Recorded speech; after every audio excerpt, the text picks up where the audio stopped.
ఒప్పందం కుదిరింది నిన్న. అంటే మనం లోకల్ కరెన్సీ మార్చుకుంటాం కదా! మన హ్మ్. డెబిట్ కార్డ్, వాడి డెబిట్ కార్డ్ ఉంటే ఆటోమేటిక్‌గా మనకు డబ్బులు ఇటు నుంచి అటు నుంచి మారే అవకాశం తెచ్చుకున్నాం. మంచిది కదా! అందుకని రేపు అమెరికా ఏందంటే నేను ఇదెందుకు చెప్తున్నానంటే రష్యా వ్యూహాత్మకంగా జియో పాలిటిక్స్‌లో పాకిస్తాన్ అవసరం వాళ్ళకి. ఎందుకు అవసరం అంటే మనకు తల మీద జమ్మూ కాశ్మీర్ పైన ఉన్న ఆఫ్ఘనిస్తాను, ఇండియాకి మధ్యన ఇటు దుర్మార్గంగా ఈ పీఓకే ఉన్నది. అవును. పాకిస్తాన్ ఆక్యుపైడ్ కాశ్మీర్. హ్మ్. దాని ద్వారా చైనా, పాకిస్తాన్ స్పెక్ రహదారి ద్వారా అరేబియా మహాసముద్రంలోకి ప్రవేశించాలని చైనా కోరిక. హ్మ్. అరేబియా మహాసముద్రానికి లింకు లేదండి. ఇది తప్ప. కనుక రేపొద్దున ఏమైద్దంటే దీనికి కూడా అవరోధాలున్నాయి. ఎంత చైనా ఎంత ప్లాన్ చేస్తుందో ఒకవేళ మనం పీఓకేని స్వాధీనం చేసుకుంటే ఆ మార్గం మూసుకుపోతది. ఇదొకటి సమస్య. రెండోది బెలూచిస్తాన్ వాళ్ళు కూడా ఏమంటున్నారు, నీవు గనుక విమానాశ్రయం కట్టినాం ఇప్పుడు కట్టి 3 ఏళ్ళు అయింది. ఒక్కనాడు కూడా వాడనీయలే చైనానక్కడ. రేపొద్దున అరేబియా మహాసముద్రంలోకి మా ద్వారా పోతే మేము మా భూభాగం అనుమతించము. మాకు మోడే ప్రధాని అంటున్నారు బెలూచిస్తాన్ వాళ్ళు. చూడండి. అంటే మనకు అటు పక్కన. ఆఫ్ఘనిస్తాన్ పక్కన ఉన్న 2 ప్రాంతాలైతే పూర్తిగా పాకిస్తాన్ వ్యతిరేకిస్తున్నాయి. అయితే ఈ దశలో చైనాకు కావాల్సింది పాకిస్తాన్‌తో స్నేహం కాదు. మన వైరం కాదు స్నేహమే. మన మీద కోపం ఉన్నా, మనం కోపం లేకున్నా మనకి అవసరం పాకిస్తాన్‌తోని జియో పాలిటిక్స్‌లో. ఇప్పుడేమైతుందంటే మీరు అమెరికా, చైనా కలవడం జరగదంటున్నారు. ఎందుకంటే అది భిన్న ధృవాలు 2 గూడా. అంటే మీరన్నట్టు రష్యా సార్ మన మధ్యలో ఉంది. పాకిస్తాన్ లైన్‌లోనే అనుకుందాం. ఇప్పటికే హిందూ మహాసముద్రంలో చైనా తన వ్యూహాలను పెంచుతోంది. తన వర్క్స్ కూడా ఎక్కువ పెంచుతోంది. ఆ ప్రభావం కూడా కనిపిస్తోంది. సో, ఆ రకంగా చూసుకుంటే చైనా పాకిస్తాన్‌తో కలిసి ఏమైనా భారత్ పైన వ్యూహాత్మక ఒత్తిడి ఏమైనా తీసుకొచ్చేటువంటి అవకాశాలు ఉండొచ్చా? చైనాకు మన అవసరం ఉందంటున్నా. హ్మ్. వాళ్ళ జనాభా ఎంతో అంత మించిపోయిన జనాభా.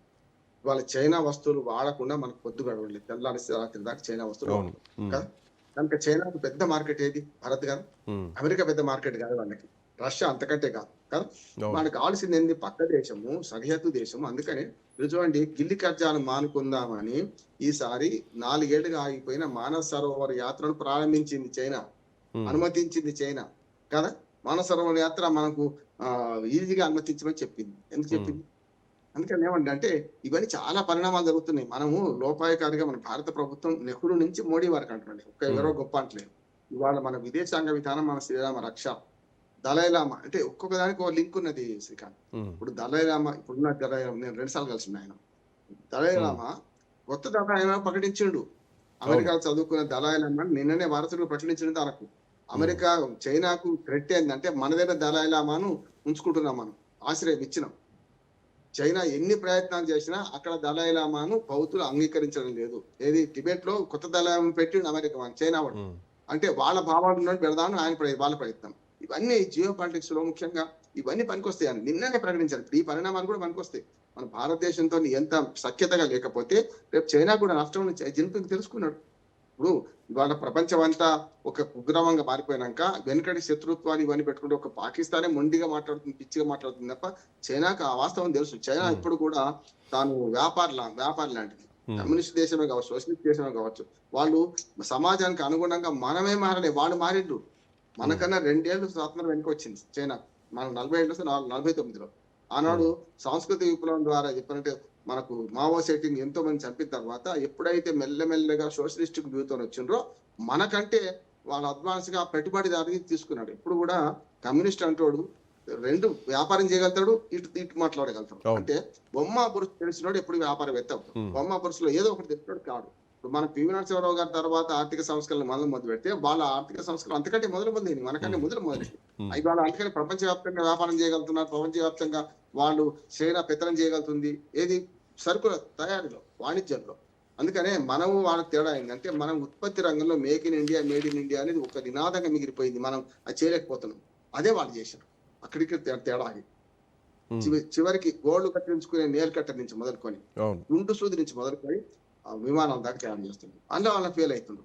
మన పాకిస్తాన్ సప్లై చేసాం కదా ఏమైంది?